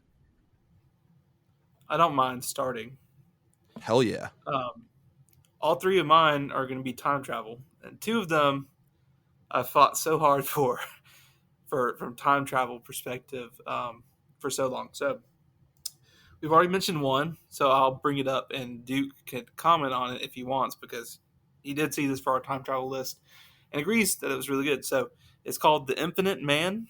It's an Australian film. It's very low budget. Basically, a guy goes out to, he's very sort of neurotic, and he's a scientist, and he wants to control every aspect of this date. So he brings his girlfriend out to a hotel they had enjoyed in the past, only to find that it has closed and it is abandoned. And they have a really awful, obviously don't have a great date, and he feels like the relationship's falling apart. So he builds a time machine of sorts to go back to that time and try and fix things. And so if you like the scene in Back to the Future 2 where Marty goes back to 1955, or maybe the scene in Prisoners of Azkaban when you're seeing how the the future version and the past versions are both there and interacting and things. This is that, but it's on steroids. I mean, there's only three people in the movie, and but by the time it's over, there's multiple iterations of each character all running around in this limited environment, and it's great fun. Duke, do you want to add anything on that? I'll just say that when we were putting together the 50 greatest time travel movies lists, Jacob was adamant that this be included. So I don't know. I think it was on Tubi or something, and I watched it, and I mean, it is absolutely amazing. I mean, Jacob called it low budget, but I mean, it's low budget in that it's like an indie. It's that its budget goes to what it needs to be, and it doesn't feel like it's a cheap film. And I mean, it was so good that it made the top 10. I'm not gonna say where because I want you to go hunt down that article and read it, but it was that good that I mean, I had no issues putting it above other time travel films um, that are more commonly known to a larger audience. So yeah, The Infinite Man is absolutely great, and I would highly stand beside Jacob in recommending it to anybody listening. Off to a hot Awesome. start. Yeah, I'll definitely be checking that one out. That sounds super interesting. So do I go with my second one now? No, so we'll go to Okay, Duke and perfect. then me and then we'll loop back around. Perfect. Raph, you're gonna be so happy. It only took you 3 episodes, and I'm giving you what you desperately want, and that's a recipe. Yes. We Because I, that I, because yeah, we can cancel the go. show after this. Cancel the Oh, podcast, cancel the oh. Canon. We got a recipe. I'm a happy man. It's done. So Back to the Future, of course, when you become a franchise that's spawned so much merchandise, eventually someone's gonna put together the official Hill Valley cookbook. And so, of course, because I'm a Back to the Future fan, I had to buy it. And I've only done one recipe. I think it's like Grandma or Grandma Bane's meatloaf, but it's good. So I will say, pick up this cookbook or look it up online, figure out where the recipe is. The meatloaf, I will attest to it. It is pretty darn good. So, and of course, there's a bunch of stuff. The cookbook's split up between. There's the 1950s, so there's a bunch of 50s era foods and recipes. Then there's the 80s, and you have kind of like you know more common. I know, like kind of like the food that was popular then, and then you have like the modern, the 2010s. So you're gonna have, I don't know, some future stuff like dehydrated pizza. I think they have that was someone put that together was my like only something. question. Someone put Is the together, I think, dehydrated like pizza in there? yeah, a fun way to do that. And then I think you got a bit of the 1885, so you maybe something with a rabbit. I don't know. A But rabbit yeah, stew. American comfort food, and then classic diner cuisine and all that kind of stuff. So yeah, it's a fun cookbook. I'm definitely going to be exploring it more when I have more time to cook. Probably in who knows 5-10 years when I actually have kids and I need to maybe cook them something. That's when I'll really dive in. But Back to the Future, the official Hill Valley cookbook, 65 time traveling recipes from the past, present, and future. Start with the meatloaf. Hey, I've ate it. I made it a couple times. It's good. What can I say? It's good. That's man, that's incredible. I'm so happy that you that you recommended that. Um, that's what we're looking for. Getting a little weird with it. Um, all right, for my recommendations, I've got 3 movies. I'm kind of stretching um the recommendations and like how they tie to Back to the Future a little bit, I think. Uh, but for my first one, I'm going with another 80s movie, and I think the 80s, right? I think like the Reagan era was a time of like 50s nostalgia, and obviously that's something that Back to the Future is playing with.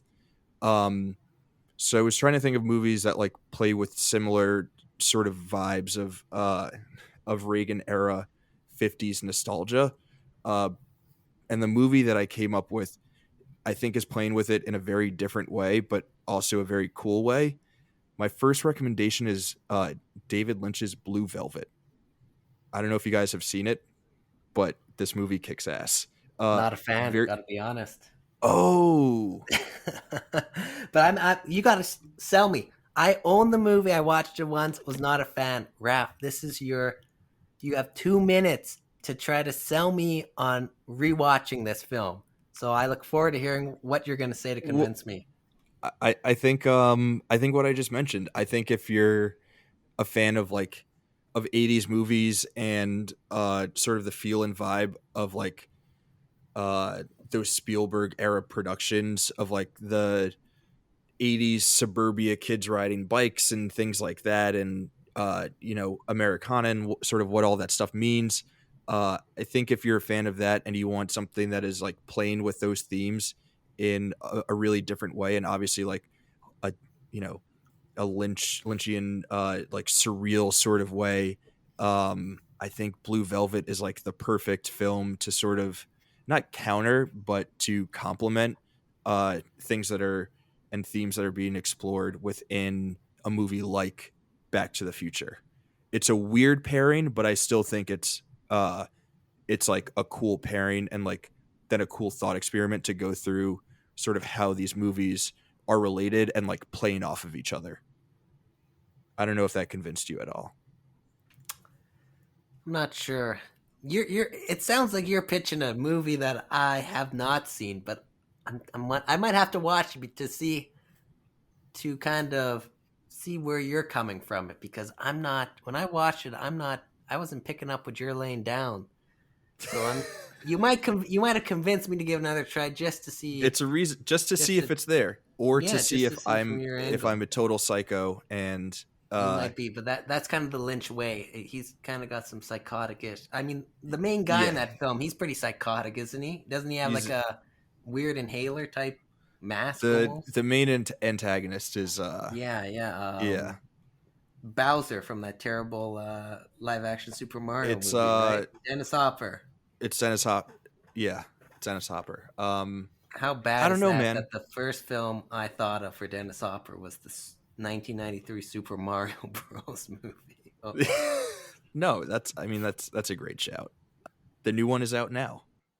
Jacob, before you give your next recommendation, do you have any thoughts for us on Blue Velvet? I'm real interested to see it. I have not seen it, so I'll keep your description of that in mind. I've also um, my father-in-law has been recommending me watch that. Um, so yeah, I'm game to watch it, and I'll see where I come down on it. I'm up for a good time. Probably landing somewhere between Duke and myself. I wouldn't consider It's a Blue Velvet a good time, Jacob. You want to lower those expectations. It depends on how you my like to have a good expectations time. are perfectly set in the middle now from the two of you.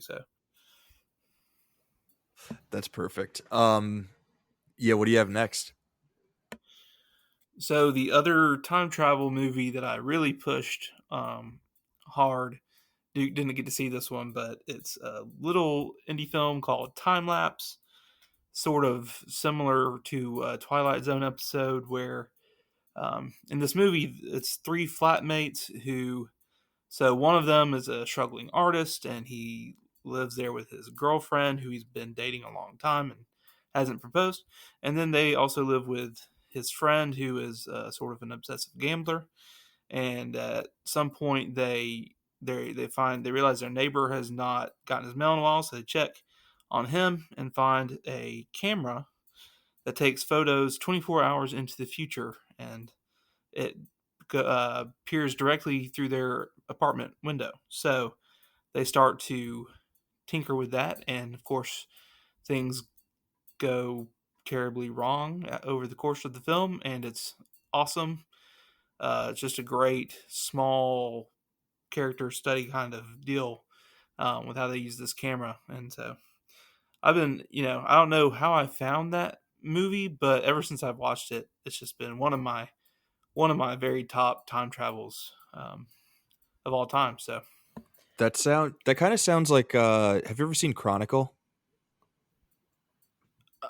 no, no, I've not, but I've heard, yeah, It I've heard of it that. kind of sounds like a similar sort of setup of just like, a character study about dudes who sort of find and get access uh to like information and powers that they shouldn't really have. But yeah, that sounds awesome. I getting some good time travel recommendations today. I love it. I got to jump in and say, Jacob, I actually did watch that movie for the list. You did? Oh, for some reason I thought you did not get to see No. that. Maybe you just did. You like Oh, it? I liked it. Oh, yeah. Okay, nice. It Well, also almost made it into the top 10 people. So go read our list because, yeah. But no, I liked it. It's got Danielle Panabaker, who is best known now for playing Caitlin Snow on The Flash on the Arrowverse. So that's kind of the most famous face you'll see in that movie. And all I'll say for that film is that I think this was in the trailer, so I feel like this isn't a spoiler. But like Jacob says, it gets so tense that at some point the only way that they know that their future, that the next 24 hours that they're safe is if they show up in that picture. And as long as they keep showing up in the picture, that they know that they will be alive tomorrow. So it gets pretty dark in some places, but no, it's a good film. I agree with Jacob's been nailing it with these time travel picks. I'm doing no time travel picks. All my picks, 50 greatest time travel movies. Go there. If I wrote the write up, that's my time travel picks for Back to the Future. So I'm doing. One more quick deep cut. Danielle Panabaker was in some Disney Channel stuff. Also, the actor who plays the artist, whose name is escaping me right now. But have y'all seen the Disney Channel movie "Mom's Got a Date with the Vampire"? Oh, hell yeah, dude. I have Uh, not. not in like 15, 20 years, but I remember it being rad. I pulled up the Yeah. Wikipedia. So Let's give him a shout out. Matt O'Leary. That's his name. Matt O'Leary, that is the kid from Mom's Got a Date with the Vampire, and he's the artist. So Okay, I was Okay. sold before, but now I'm super sold. Well, now I gotta Google the last guy to give him a shout. Oh, he's done nothing memorable. Sorry. Oh, no. George Finn will give you a shout out, but I'm sorry, buddy. I mean, the only thing I'm recognizing is you were in 2 episodes of How I Met Your Mother. So I mean, time lapse. but he's really good. He's in really this good. Yeah, movie. everybody's good in time Yeah. lapse. So unfortunately, George, he if didn't you're break out. listening, and if you ever want to come on the show, we'd be happy to have you. One more thing. Just y'all might find this interesting. I actually DM'd the screenwriter of that movie on Twitter and got permission to adapt that for a play. So now I am writing, basically just trying to adapt that to be made as a stage play. So coming full circle to the beginning, I also am trying to figure out how to build a time machine, but it only has to be a prop for a play. Time lapse would make a great play. That is the I'm so excited to try and make this work because usually, you have to pay hundreds of dollars for the rights to put on a play. So if I pitch this to a local theater, the free aspect of it should be able to get me in the door if it's because good. there's only like 2 locations. Oh yeah, It's like what, 4 or 5 characters. Oh my god, that time lapse would make it great. If Bob Gale can make Back to the Future into a musical, you can make time lapse into a 1-act, 2-act play. I'm confident. we're working on it. I love that. That's awesome, man. That's so cool. Definitely keep us posted on how everything's going with that. We'll do. Okay, I guess it's my turn again then. Hell yeah, it is. My next pick, it's a book. I did a book for Fury Road. This book is more closer than my book for Fury Road was to the movie. So my second recommendation is Someday Jennifer. It's a novel by Risto Pakarinen. I hope I'm pronouncing the author's name right. But basically, it's the story about this guy, his career's not going anywhere. He doesn't have a girlfriend. So he watches Back to the Future and he just decides, I'll just go back in time. But just mentally, so he shuts off his phone. He goes back to 1986. I think the final year he was in high school or something like that. So if it wasn't around in 1986, he just plays dumb. He's kind of like Daniel Day-Lewis, he's not Lincoln, but he's a 1986 Full civilian. method. Full method. So, of course, it's like, no, I don't have a cell phone, blah, blah, blah. And he moved back to a small town. And then, the girl he had a crush on, whose name is Jennifer, is also back in town or something. So, it goes there. It's kind of comes into the cinema and kind of, embracing the past, but somehow that helps with your future. It's a fun read. I literally only bought the book. I was at Indigo. I don't know if you guys have Barnes and Noble in the States. The comparison up here in Canada is Indigo. I saw the cover. They had the cover facing front. It was an old school, whatever it is, where you're putting the little letters in to make the name, marquee board. No. Anyway, what you see at theaters where they put all the movies and the Yeah, showtime. yeah. Hmm. It was that. It said Someday Jennifer, and then I saw. I was like, oh, okay. My mind immediately went to Back to the Future. Just something about it. I was like, ooh. And then of course, look at the back page. So and so, whatever his name is. But after watching Back to the Future, yeah, I'm buying this. That's all it took. Back to the Future. If you just mentioned Back to the Future about something, I'm watching it. You're in. Yeah. You're in. So it's a fun if you like the '80s, if you like kind of being stuck in the '80s, and if you like reading, Someday Jennifer, it's a fun read. So yeah, that's my pick. Nice. Adding it to the reading list. Um, Sweet. All right, for my second recommendation, I'm going with another movie. Um, I think I'm gonna say the movie first, and then after I'll tell you guys why. Because I think just saying the movie, I think you guys might be a little confused as to why I'm making this one of my picks. But for my second rec, I'm going with Independence Day, and the reason I'm going with Independence Day is because I was trying to think of another movie with a sitcom star who turns into, you know, a massive blockbuster sci-fi movie star, right? Michael J. Fox, he's got Family Ties. He is a star with Back to the Future too. Independence Day, you've got Will Smith. He's a hit in Fresh Prince. Independence Day, he turns into a massive movie star. Weird connection piece, but that's what I'm going with. That's my pick. I like it, and I hope you like it too. I'm sure everyone's seen it, but I still wanted to mention Independence Day because it's an awesome movie. I love the variety and the recommendations. Raph Raph has such thought out connections to Back to the Future. Oh, Jacob, Great. you gotta listen to the Mad Max Free Road Pod because my recommendations are out there.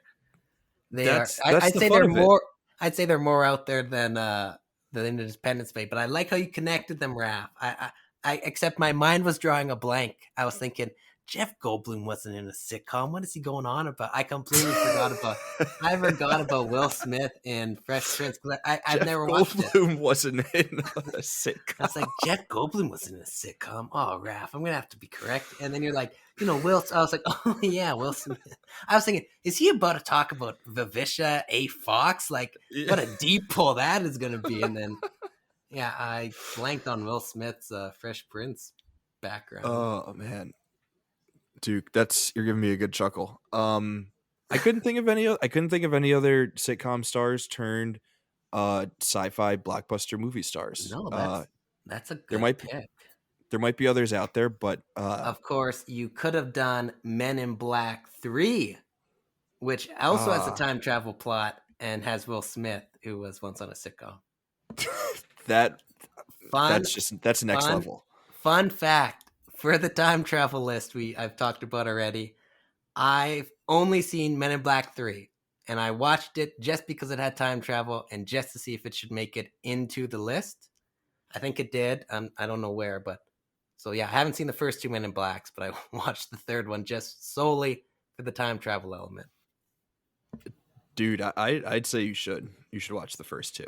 Oh, I own I them. I'm gonna watch them. It's just again, I got such you a know big back catalog. It's yeah, you're rewatching Back to the Future too much. too You don't many have time times. for you don't have time for Men in Black. um, Jacob, what's your final pick? We've got another time travel movie coming. We do. Well, we've already mentioned it, so I'll keep it brief. But it's got Jake Gyllenhaal starring in Source Code as a guy who is sent back in time. In a way, it's sort of there's more of a sci-fi explanation to it, but basically, he goes back for 8 minutes every time onto this train that has been the victim of a bombing, and he has 8 minutes each time to learn new information and trying to figure out who did this so they can go arrest the guy and prevent another terrorist attack. And there's an element too. He's not going back to his own life. He wasn't on the train originally. He's actually a different character, but they've sent him back into this guy's memory for 8 minutes. This passenger on this train who has died. So yeah, it's a freaking great mystery thriller. And one of the things with it is it's got it's sort of a Groundhog Day type effect, where he's going back in this loop and noticing new things. But then you pair that with the mystery thriller, and then you have the stakes of the ticking clock all the time. I I've loved that movie for so long, and so it's yeah, and it's time travel on a train. So Love a good time loop movie. There should be a time loop movie like once a year. You know, we deserve that. When you first said Jake Gyllenhaal, I definitely thought you were going with Donnie Darko. Um, but Source Code sounds dope. I've never seen it. Source Code is a little more accessible than Donnie Darko. Um, as far as it, Donnie Darko is an interesting. I'm not completely sold on Donnie Darko, but yeah, Gyllenhaal in this is it's very straight action thriller, but it's got a good heart sort of to it, and yeah, and the mystery is fun because it gets you get to keep rewatching the same things and realizing new information with him, so it's really great. Sweet. Um, awesome, Duke. What's your final one? What's my first cheat? I think you mean to say, Raf, because Oh no, we I can't do can't this again. I can't help it, Raf. There's just too many good stuff. I got a shout out. I'm not going to talk about. I'm just going to shout it out. Driven. It's a film about the making of the DeLorean. It's a great film. It's got Lee Pace. It's got Jason Sudeikis, Judy Greer. Yeah, it's about John DeLorean and kind of about the guy. Like, it's not really about John. Like, John DeLorean's like a secondary character, and then Jason Sudeikis' character, who I think had ties to the. I mean, the whole DeLorean manufacturing backstory. It's just how it's. I mean, it was good enough for its own film. Yeah, so watch that. But I got to give Michael J. Fox a couple shout outs. So for my official final pick, I'm doing a film and a TV show. TV show, The Michael J. Fox Show, which was supposed to be his comeback on television, but NBC absolutely screwed him over. I'll admit the first like 10 episodes of that 2013 series were not good. I mean, they're good, but they weren't, renewable good. But the 7 episodes, so then the Winter Olympics came in 2014. And so NBC's like, yeah, we'll bring back Michael J. Fox show after. They didn't. So 7 episodes went unaired. They actually came out with a complete season 1 DVD. I bought it because I knew this is going to be impossible to find otherwise. So I got it right away. And those last 7 episodes are so good. Like, that's when it was all coming together. Christopher Lloyd makes a cameo. There's a couple, his wife, Tracy Pollan, I believe that's how you pronounce her last name, makes an appearance. Spin City, which was Fox's 1990s sitcom. A couple cast members from that make an appearance. So it's really fun. It really comes together at the end. So I highly recommend you hunt that down however you can. But then on the film side, I got to give a shout out for Love or Money. This is what I would consider my favorite Michael J. Fox movie after the Back to the Future films. I mean, I could list every Michael J. Fox movie because I love them all. But for Love or Money, it's got a pretty fun. It's fun. He's like a concierge of a hotel, but he really wants to make his own. His dream is to open up a really like a first class hotel on this little island that he has to land to. And then it's a classic rom-com story. And there's the rich older love interest of the girl who's kind of devious. So it's fun. Yeah, it's easily available on DVD and probably on a streaming service somewhere. So I got to give a little love to Michael J. Fox since he's my favorite actor. So yeah, those are a couple films. They're not the usuals that you might hear from him, but they're good. They're also good. I'd recommend you check them out.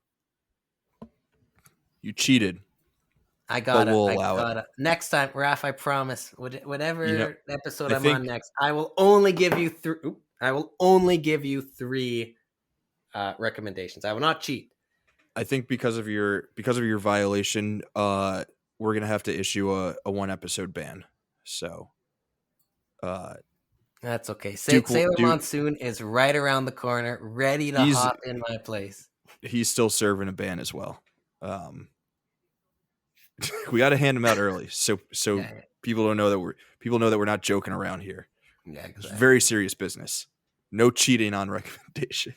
No recommendation cheating. But I gave you a recipe, so that should balance out my the cheats. I Yeah, should be allowed to cheat. If you that's give why a recipe, you're that's allowed why a it's only couple a cheats. one Oh, okay, episode gotcha. ban. I That's why it's got not you. longer. Yeah. I got Okay, because I'm not a cheater like Duke. Um for my last recommend, so I always like to list out like 5 just in case some of the other ones get stolen. Even though I was pretty sure that none would get stolen for this. But I'm still Well, only going to name one of my well, 5. Raph, that's like me. I list out 5, but then nobody takes them, and I just feel like they And you need the just airtime. They need and you to just be told. I can't help it. I don't think all of mine need airtime, and I kind of ranked them, you know. Um, so my last recommend, like I said, I'm gonna go with another movie, and I think it's another sort of weird connection point, but that was kind of like the overall theme. I wanted to go with movies that like don't necessarily seem like they are in any way connected to Back to the Future, but still are. So for my last one, I'm going with Charlie Kaufman's "I'm Thinking of Ending Things." From I think it was either 21 or 20. Uh, Netflix movie. Um, if you know Charlie Kaufman, it was very Charlie Kaufman. But the reason I'm recommending this movie is because there's a running gag of a movie within the movie that is like a cheesy rom com directed by Zemeckis, and uh, because Zemeckis is the director of Back to the Future, I thought, well, wouldn't this be a fun movie to recommend? Um, Zemeckis had his run where he made some great stuff, and then he sort of became a punchline, like he is in this movie. So I wanted to make that the final one to sort of take us through, in a way, the sort of Zemeckis journey from beginning to end. Um, but yeah, that's my third one. Well, he's redeemed himself now, hasn't he, with the new Pinocchio? Are we talking about Del Toro now? Yeah, he turned himself into Guillermo del Toro. Yeah, is that the Pinocchio we're talking about? Talk about apps. Like, come on. Like, come on. I just wish Zemeckis would do something. I don't even know. Something just like an indie level, where he's not. Oops, I muted myself. I wish Zemeckis would do something that has no special effects, like no CGI. I want him to go back to like Castaway. Do something like Castaway. Give me like a good drama that doesn't have Steve Carell's face on a little miniature doll, or the Uncanny Valley Pinocchio wood grain. Like, come on, just give us something that redeems Well, him. I think you can't argue that Pinocchio is the best team up between Zemeckis and Tom Hanks since Castaway. Did you watch Isn't Pinocchio? Because isn't I avoided it. So Jacob, you got to give me a little no review. no I avoided it too. I haven't seen it, but it has to be the best, right? I don't know. I quick glance. There was no other partnerships between the two Polar of them in Express. those. Yeah, Polar Oh, Polar Express is a Express. much better Castaway. What is it? Forrest Gump, Castaway, Polar Express, and Pinocchio. Those So it's the best since Polar Express. Then sorry, the only it's one. true. That's right. I wasn't sure because Yeah. some people really don't like Polar Express. I like it. Well, I grew up with I'm in that childhood. Like I'm in Yeah. that when it was like a childhood movie for my generation. So I can see why parents The don't like it. score is so good. I The score is so good that the rest almost I doesn't had matter. the Game Boy Advance game based on Polar Express. I pulled that sucker out over Christmas, and there's some fun stuff. So Another train movie. Another movie yeah, on a there we train. go. Oh man, All roads lead back to trains. However, where we're going, we don't need any roads. Nicely done. Nicely done. I kind of want to end it there, but I really wanted to end it there because, not to pat myself on the back, but that was a great joke. But guys, thank you for once again a very wonderful, delightful conversation about a wonderful and delightful movie. I hope that you guys had as much fun as I did. Listener, I hope that you had as much fun as the three of us did. We hope you join us next week when we will be talking Yojimbo. Very different movie from Back to the Future, but another great one. My dudes, we did it. But yeah, thank you guys for joining. I hope you guys had as much fun as I did. Listener, I hope you had as much fun listening as we did talking about this movie. My dudes, we did it. Hey, another one in the books or in the recordings. However you may want it to. Another one in the Mr. Fusion. There we go. There we go. Maybe that might work. I had fun. I think these are coming together great. Jacob, I hope I didn't ramble too much for you. I know. Yeah, no, it's a great time. I really enjoyed being on here, and I'm looking forward to the next one. Which I don't know what that is in our schedule, but I am excited. Yeah, Jacob, we will see you back on the show very soon. Duke, get ready to serve your band.